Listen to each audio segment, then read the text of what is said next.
మించిన గొప్ప ఆస్తి ఇంకోట్లేదు. దొంగలు దోసుకోపోలేని సంపద ఏందంటే అది విద్యనే. అందుకే అవ్వయ్యలు పిల్లలకి ఏమిచ్చినా ఇయ్యకపోయినా మంచి చదువు చెప్పియాలని తిప్పల పడుతుంటారు. గిట్లనే పొల్లగాండ్ల చదువుల కొరకు సర్కారోళ్ళు కూడా గట్టిగానే ఖర్చు చేస్తాండ్రు. సర్కార్ బల్లల్లా తీరొక్క సౌలతులు చేస్తుండ్రు. అన్నట్లు ఇగో సీఎం సారు ఓ కొత్త బడి షాల్ చేసిండు. దాని కథ ఏంటిదో చూద్దాం పాన్లి. ఇక గిదే పోలీసోళ్ళ స్కూలు అంటే పోలీసోళ్ళకు పాఠాలు చెప్పే బడి కాదు, పోలీసోళ్ళ పిల్లలకు పాఠాలు చెప్పే బడి. పట్నం పక్కపొంటే ఉన్న మంచిరేవుల కాడ సీఎం రేవంత్ సారు చాలు చేసిండు. రిబ్బెన్ కత్తిరించినాక పొలగాండ్లు పాఠాలినే అర్రలన్నీ తిరిగి చూసిండు. అందరితోని మాట ముచ్చట్లు చేసిండు. బెంచీల మీద ఊకొని చూసిండు. ఇక సీఎం సార్ వచ్చిండని పిల్లలు ఆడి పాడిండ్రు. వాళ్ళ ఆట పాటలు చూసి సారు మస్తు మురిసిపోయిండు. అంతేకాదు పొలగాండ్లతో కలిసి ఆటలు కూడా ఆడిండు ముఖ్యమంత్రి. Our Honorable Chief Minister's vision, which has been rooted in enduring values of integrity, resilience. ఇక ఇప్పటిదాకా పనిచేసిన ప్రతి ముఖ్యమంత్రికి ఓ బ్రాండ్ ఉన్నదట. అట్లనే తన బ్రాండ్ ఏంటిదో కూడా చెప్పుకొచ్చిండు రేవంత్ సారు. మొట్టమొదటిసారి 2 రూపాయలకు కిలో బియ్యం ఇచ్చిన ఎన్టీ రామారావు గారు పేదవాడు తెల్లన్నం తిన్నప్పుడల్లా వారిని గుర్తు చేసుకుంటాడు. ఐటీ కంపెనీలను, హైటెక్ సిటీని ఇవి చూసినప్పుడు చంద్రబాబు నాయుడు గారు గుర్తొస్తాడని చెప్తారు. అదేవిధంగా జలయజ్ఞం వ్యవసాయాన్ని ప్రాధాన్యతగా తీసుకొని ఉచిత కరెంటు నుంచి సాగునీటి ప్రాజెక్టుల వరకు రైతుల సమస్యలను చర్చించినప్పుడు రైతు బాంధవుడుగా డాక్టర్ వైఎస్ రాజశేఖర రెడ్డి గారు గుర్తొస్తారు. ఈ రాష్ట్రంలో ఉండే ప్రజలకి young India is my brand. I wanted to create అనే brand that is called young India. గదా అన్నట్టు ఇక అది అట్లుంటే యంగ్ ఇండియా పోలీస్ స్కూల్ అనే బడిలా మొత్తం 200 సీట్లుంటే అందులో 100 సీట్లు పోలీసు వాళ్ళ పిల్లలకు, మిగిలిన 100 సీట్లు బయట వాళ్ళకి ఇస్తారట. ఇక సర్కారు వాళ్ళు చాలు చేసిండ్రు కదా, పిరి చదువులు కావచ్చు అనుకునేరు. గట్ల కాదట, ఫీజులు కట్టాలన్నట. పోలీసు అమరవీరుల పిల్లలకైతే సంవత్సరానికి 40,000, హోంగార్డు నుంచి ఏఎస్ఐల పిల్లలకైతే సంవత్సరానికి 50,000 అట. ఎస్ఐ నుంచి ఏఎస్పీల పిల్లలకైతే ఏడాదికి 90,000 కట్టాలన్నట. ఎస్పీ నుంచి అంతకు పెద్ద ఆఫీసర్ల పిల్లలు చదువుకోవాలనంటే 1,40,000 కట్టాలన్నట. ఇక బయటి పిల్లలకి యంగ్ ఇండియా పోలీస్ బల్లె చదువుకోవాలనంటే ఏట 1,60,000 కట్టాలన్నట. మరిగ ఫీజులకు తగ్గట్టే చదువులు ఉంటాయట. పొలగాండ్లు అటు ఇటు కట్టు తప్పకుండా క్రమశిక్షణతోని చదువులు నేర్పుతారట. అందరికంటే ఎక్కువ పోలీసోళ్ళ పిల్లల కోసమే మస్తు తీర్ల ఆలోచనలు చేసి గీ బడి పెట్టిండ్రట. అసలే డ్యూటీలలో పడి పొలగాండ్ల చదువులు పట్టించుకునే పరిస్థితి ఉండదు పోలీసోళ్లకు. అందుకే మంచి విగ్రహమే చేసిండ్రు అనుకుంటారు జనాలు.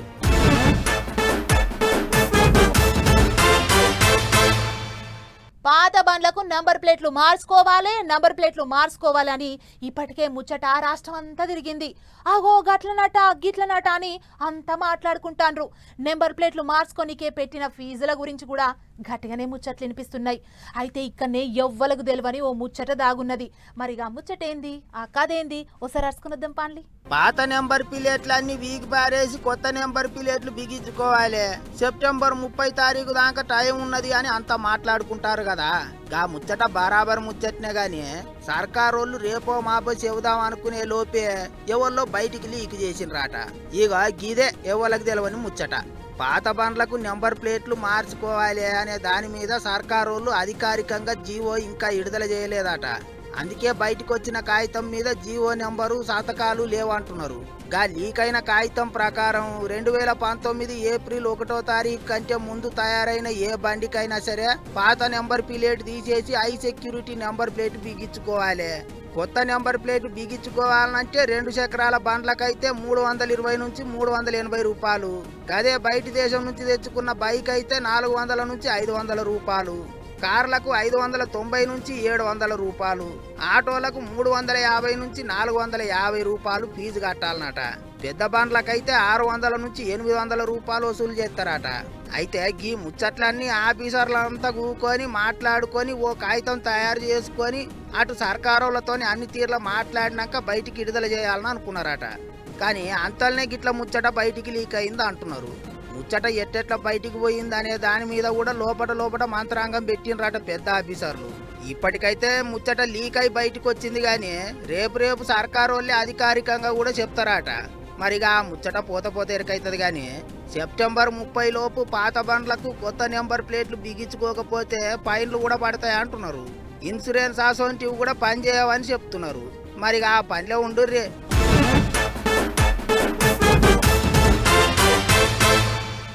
హిందువుల పెద్ద పండుగైన శ్రీరామనవమి ఒడిచిపోయింది. ఆ రోజు భక్తులంతా సీతారాముల కళ్యాణం మా సంబురంగా చేసిండ్రు. అయితే ఈ కళ్యాణ కార్యం ఎక్కడైనా పొద్దున పూటనే అవుతుంది. కానీ ఇక కడప జిల్లా ఒంటిమిట్టల మాత్రం అట్లా కాదు. అసలు శ్రీరామనవమి రోజు కళ్యాణమే చెయ్యరు. ఎందుకంటే ఈడయ్యే రాములోరి కళ్యాణం వెనుక ఓ కథ ఉంది. మరి ఆ కథ ఏంది, కళ్యాణం కోసం ఎట్లెట్లా తయారైనలో పురాగా చూసేద్దాం పన్లి. రైట్. ఒంటిమిట్టల కోదండరాముడి బ్రహ్మోత్సవాలు మా సంబరంగా జరుగుతున్నాయి. పండుగని బేసారం నాడు గరుడ వాహనం మీద ఊరేగిండు రామయ్య. ఇది ఒడిచినాక శుక్రవారం నాడయ్యేటి కళ్యాణానికి కూడా అంత తయారైంది. పున్నమి కాంతులల్లో కళ్యాణం అవుతుంది. మరి అందుకనే గుడంతా చెక్కున మెరిసేటట్టు లైటింగులు పెట్టిర్రు. నీ కళ్యాణం ఎప్పుడు పొద్దుగాలనే అవుతుంది, నేను చూడలేకపోతున్నా అని సందమామ పోయి రామయ్యతో చెప్పిందట. అందుకనే రామయ్య సందమామకు మాట ఇచ్చిండట, పున్నమి ఎలుగుల నడుమ కళ్యాణం చేసుకుంటానని. అందుకనే ఈ ఒంటిమిట్టల పొద్దటి పూట కాకుండా పున్నమి ఎలుగులల్లా కళ్యాణం అవుతుంది అనేది తెలిసిన వాళ్ళు అంటున్నాం ముచ్చట. ఈ కళ్యాణం కార్యానికి సర్కార్ తరపుకించి సీఎం సార్ వాళ్ళ ఇంటి ఆమెతో కలిసి సాములోరికి ముత్యాల తలంబ్రాలు పట్టుబట్టలు కొంచపోతాడట. భక్తులంతా చూసేటట్టు ఎత్తైన పందిలేసి వచ్చిన పెద్దలు కూసునేటట్లు గ్యాలరీలు సిద్ధం చేసిర్రు. రోడ్ల పనులన్నీ ఒడిసిపోయినాయట. అందుకనే అధికారులు బండ్లకు పార్కింగ్ సౌలత్ కూడా చేసిర్రు. నిమిషం కూడా కరెంటు పోవద్దు అన్నట్టు కరెంట్ అధికారులకు కూడా ఆర్డర్లు వేసిరాట. బారికేళ్లను బందోబస్తుగా పెట్టిర్రు పోలీసు వాళ్ళు. వచ్చిన బండ్లు వచ్చినట్లు పార్కింగ్ లకు పోతట్టు సౌలత్ చేసిర్రు. బందోబస్తు కోసం 2000 మంది పోలీసు వాళ్ళను దించిర్రు. వచ్చిన భక్తులకు నోరు తీపి చేసేందుకు తిరుపతికించి కమ్మటి లడ్డు ప్రసాదం కూడా తెప్పిస్తారట. ఇప్పటికే టీటీడీలో పనిచేసేటి 300 మంది శ్రీవారి సేవకులు 70,000 లడ్డూలను ప్యాకింగ్ కూడా చేసిర్రట. ఎక్కడెక్కడికేంచో రాత్రిపూట అయ్యేటి రాములోరి కళ్యాణం చూసేందుకు బండ్లు కట్టుకొని వస్తున్నారు భక్తులు కూడా. అందుకనే అధికారులు సుతా అనుకున్న దానికంటే ఇంత ఎక్కువనే చేస్తున్నారు సౌలతులు. మీకు కూడా చూడబుద్ధి అయితే ఓపాలట పోయి తీరిక చేసుకొని చూసిరారి. ఈ పాలి రంజుగా అవుతుందట రాములోరి కళ్యాణం.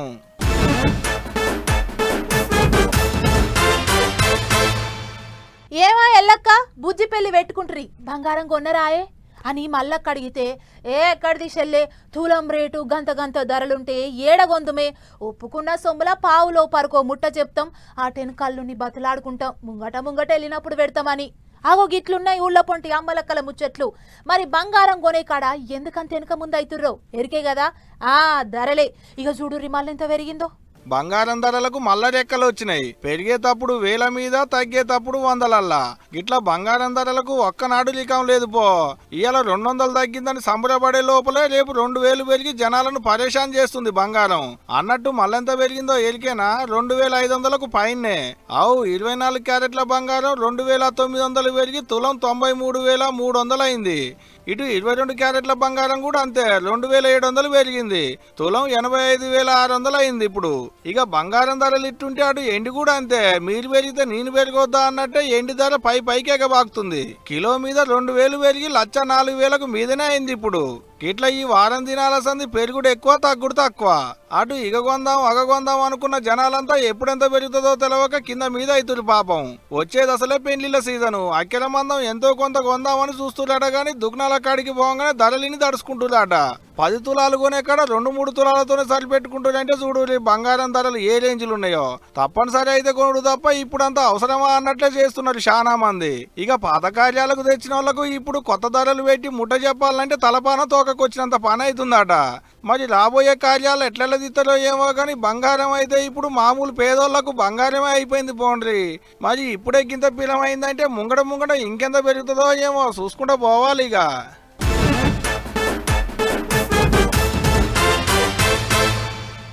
ఒకప్పుడు ఏ పంచాయతీ ఊళ్ళుండేటి పెద్ద మనుషులు చెప్పిందే వేదం, వాళ్ళు రాసిందే శాసనం.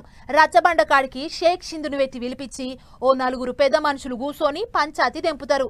ఏదన్నా దండగలేయాలన్నా, ఏమన్నా మందలియాలన్నా, మాటలన్నా పెద్ద మనుషులు చెప్పిందే లెక్క. అవసరమైతే ఊళ్ళకెంచి ఏలేసేటి తప్పట్లా. అదంతా అప్పట్లా. ఇప్పుడు ఏడున్నాయి అసువంటి అనుకునేరు, అసువంటి ఇంకా ఉన్నాయి అంటురు ఈ ఊరోళ్ళు.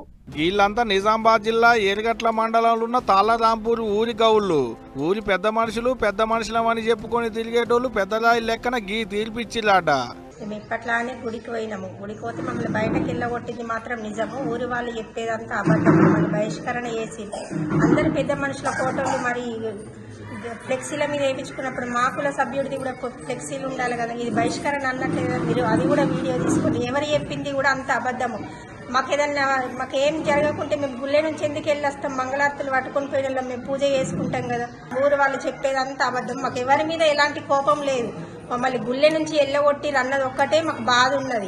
ఇది శ్రీరామనవమి నాడు రాజుకున్న లడాయి. పండగ నాడు రాములోరికి పూజలు చేసేందుకు ఊరి గౌండ్ల కులంలో ఉండేటి అమ్మలక్కలంతా మంగళారతులు పట్టుకుని రాములోరి కళ్యాణం కార్యానికి గుళ్ళకు పోతే రావద్దని ఎల్లగొట్టిరాట. మొత్తం 35 గౌడ కుటుంబాలను పూజకు కూసోనియకుండా గుళ్ళకెంచి ఎల్లగొట్టిరనేది గౌడ సంఘపోళ్ళు అంటున్న మాట. అమ్మ మీరు బయటకు వెళ్ళిపోవాలా, మీరు అంటే ఎందుకు వెళ్ళిపోవాలా అని మేము అడిగినాము. అంటే మీరు వెళ్ళిపోతేనే కుంకుమార్చన పూజ స్టార్ట్ అవుతుందట, మీరు వెళ్ళిపోవాలా అని చెప్పిండు. అయినా కూడా మేము అట్లనే కూర్చున్నాం బాధపడకుండా. మేము ఎందుకు వెళ్ళాలా, మేము వెళ్ళాము. పంతులు వచ్చి చెప్తే మేము ఎందుకు వెళ్తాము, ఎవరైనా వచ్చి చెప్పుమాను అని కూడా అన్నాము. అన్నా కూడా వెళ్ళిపోవాలి, మీరు కంపల్సరీ వెళ్ళిపోవాలా, వెళ్ళిపోతేనే పూజ స్టార్ట్ అవుతుందట అని అంటే చాలా బాధపడుకుంటూ అక్కడ నుంచి బయటకు వచ్చేసి ఇంటికి వచ్చినాము. ఊరన్నాక అందరి దేవుడు, అందరు పూజలు చేసుకుంటారు, మమ్మల్ని గుళ్ళకు రావద్దనేది ఎక్కడిదని గౌండ్ల కులపోళ్ళంతా పోయి పోలీసు వాళ్ళకు ఫిర్యాదు. ఊరి పెద్ద మనుషుల మీద కేసులు కూడా పెట్టిరాట. కేసులు రాసుకొని పోలీసు వాళ్ళకి పంచాయతీ మీద ఎంక్వైరీ చేస్తుంటే ఇంతలోనే ఆ ఊరి పెద్ద మనుషులు మైకుల ముంగడికి వచ్చారు. గౌడ సంఘం వాళ్ళు మా మీద బురద చల్లుతారు. వాళ్ళని కుంకుమార్చన రోజు మేము ఏమి అర్థం చెప్పలేము. ఒక విషయం ఏంటంటే గ్రామ కమిటీ మేము ఖర్చు పెట్టుకుంటున్నాం, వాళ్ళు గ్రామ కమిటీలో లేరు ఇప్పుడు. కావున మేము ఖర్చు పెట్టుకున్నాం కాబట్టి మా పైసలతోటి మీరు పూజలు చేసుకోవద్దు, తర్వాత చేసుకోరని మేము చెప్పినాం. దీన్ని బట్టి వాళ్ళు ఆడవాళ్ళు గాని అందరు వచ్చి మమ్మల్ని తిట్టుకుంటా వేరు. ఇట్లా మమ్మల్ని గుళ్ళకు రానియలేదు, గుళ్ళకు రానియకుండా ఎల్లగొట్టిరని వాళ్ళు, లేదు మా పూజ అయిపోయినాక మీరు పూజలు చేసుకోరి అన్నామని వీళ్ళు. ఊరంతా ఒక్కటైరు, గౌండ్లంతా ఇంకో రోకైరు. తల్లరాంపురం ఊళ్ళో పెద్ద మనుషులకు గౌండ్లకు నడుమ పెద్ద లడాయే నడుస్తుంది ఇప్పుడు. మరి చూడాల గీసవడం ఎప్పుడు నిమ్మలం అవుతుందో, అలా నడుమున్న పంచాయతీని పోలీసు వాళ్ళు ఎట్లా దింపుతారో అనేదిగా రేపు.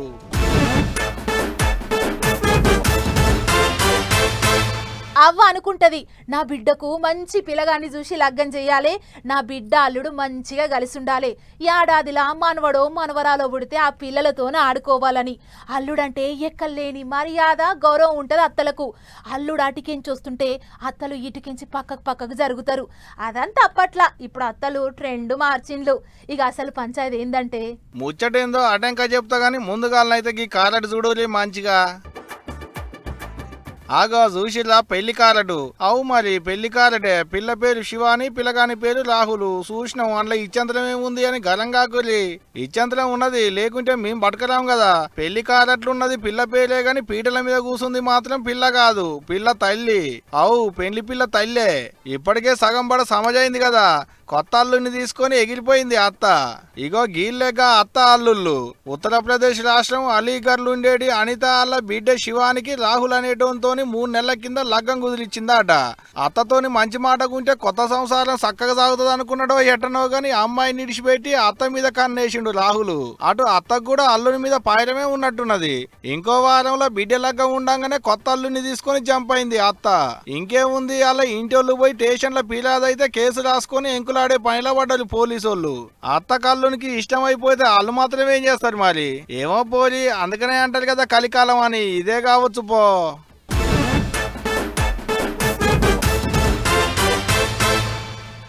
అమెరికా అధ్యక్షుడు ట్రంప్ తాత పేరు ఇప్పుడు ఊరూరా మారుమవుతాంది.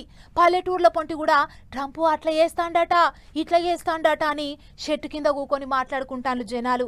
అంతగానం పేరుకెక్కిండు పెద్ద మనిషి. రోజుకో తీరిగిరం చేసుకుంటా దునియా దేశాలన్నింటిని ఆగం పట్టిస్తుండు. అన్నిటికి మించి అమెరికాలో ఉంటున్న బయట దేశం పబ్లిక్ ని మస్తు బుగులు పట్టిస్తుండు తాత. చూడుర్రి. అంటకపోతే ఆముదం రుద్దుకున్నా అంటనే అంటదు. ఇట్లనే ఉన్నది ఇప్పుడు అమెరికా అధ్యక్షుడు ట్రంప్ కాక వ్యవహారం. బయటి దేశ పోలను చూస్తేనే సాయిత్తలేడు. ఎటు తిరిగి ఎవళ్ళ దేశానికి వాళ్ళు వెళ్ళిపోవాలి, అమెరికా ఖాళీ చేయాలి అన్నట్టు చేస్తున్నాడు. రోజుకో కొత్త రూలు పెట్టి అందరిని ఆగమాగం చేస్తున్నాడు. సోషల్ మీడియాలో ఎవళ్ళన్నా అమెరికా మీద ఎట్టబడితే అట్లా కామెంట్లు రాసినా, ఉగ్రవాదులకు సపోర్ట్ చేసుకుంటే ఏమన్నా కామెంట్లు రాసినా ఎమ్మటే వాళ్ళ వీసాలు రద్దు చేసి దేశం నుంచి బయటికి వెళ్ళగొడుతున్నారట. అంతేకాదు, ఈ కాలం నుంచి వీసా ఇచ్చేటప్పుడే అందరి సోషల్ మీడియా అకౌంట్లు చూస్తారట. పెద్ద ముచ్చట ఏంటిదంటే ఎప్పుడో 1-2 ఏళ్ల కింద ఏమన్నా కామెంట్లు పెట్టినా వాటి మీద కూడా కేసులు పెట్టి వీసాలు రద్దు చేస్తున్నారట. మన దిక్కు నుంచి చదువుకోనికే కొలువులు చేయనికే అమెరికా పోయిన వాళ్లకు ఇప్పుడు పెద్ద బుగులే చుట్టుకున్నది. వీసాలు రద్దయిన వాళ్ళు దేశం విడిచిపెట్టి పోకపోతే ఎలగొడతారట, లేకపోతే గట్టిగా ఫైన్లు ఎత్తారట. ఇంకో పెద్ద ముచ్చట ఏంటిదంటే బయటి దేశంకేంచి వచ్చిన వాళ్ళు బండ్లు రూవడిగా నడిపినా తాగి బండ్లు నడిపినా కూడా వీసా రద్దు చేసి దేశం నుంచి ఎల్లగొట్టే ఎగురం చేస్తున్నారట. అయితే అన్ని దేశాలేమో గానీ అమెరికా చైనా నడుమ ఇప్పుడు లడాయి లాగాతారు నడుస్తున్నది. ఇద్దరికిద్దరు వెనకకు తాగుతలేరు. చూసుకుందామంటే చూసుకుందాం అన్నట్టే చేస్తున్నారు. మరి ఇక పంచాది ఎంత దాకపోతుందో ఏమో కానీ అమెరికాలో ఉంటున్న బయటి దేశం పబ్లిక్ ఒక్కసారి ఏదన్నా పని వాడి ఆ దేశాన్ని ఇడిచిపెడితే మళ్ళీ అక్కడికి పోతామో పోమో అనుకుంటున్నారట.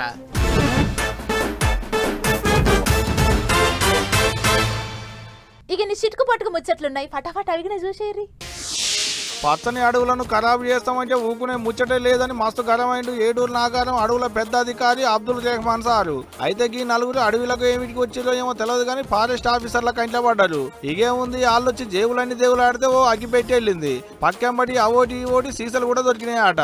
దీంతో కోపానికి వచ్చిన అధికారులు మేమేమో అడవులను కాపాడదామని కన్నమ్మ బాధలు పడుతుంటే మీరేమో ఆగం పట్టిస్తారా అని 4 సొట్లు పెట్టారు. వాళ్ళు వచ్చిన బండిని సీజ్ చేసి దొరికిన వాళ్ళను అరెస్ట్ చేసి లోపలేసారు. ఇక ఊకుంటారు తాతలకు మాపడికి తలవాళ్ళు గట్టినే పోసారు కావచ్చు పోండ్రి. మంచిర్యాల జిల్లా చెన్నూరు పట్టణంలో పూపాటి నాయకులు గాం బస్తీ చెలో కార్యం పెట్టుకున్నారు. పొలకలు అందుకొని గల్లీలన్నీ సాఫ్ చేసారు.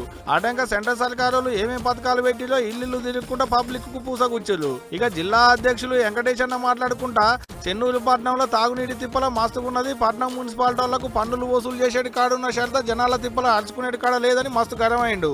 ఇప్పటికన్నా మంచినీళ్ళ తిప్పల లేకుండా చేయాలి. రాబోయే రోజులలో చెన్నూరు పట్టణం దూప అనకుండా చూడాలి అని మస్తు మాట్లాడుకొచ్చిండు అన్న.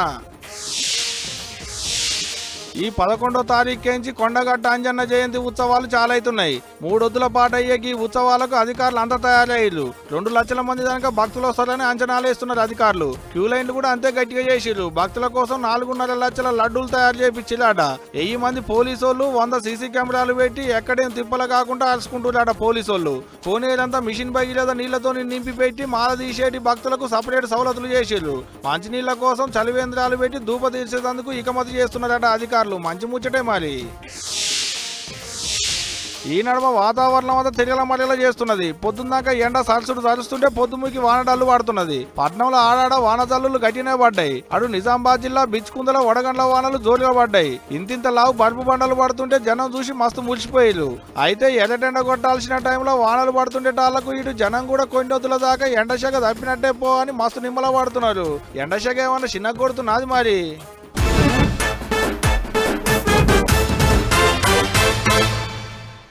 సూచనలు కదా ఇవి అల్టి మన పటాస్ న్యూస్ ముచ్చట్లు. మళ్ళీ మంచి మంచి ముచ్చట్లతోని రేపు కలుద్దాం. నమస్తే.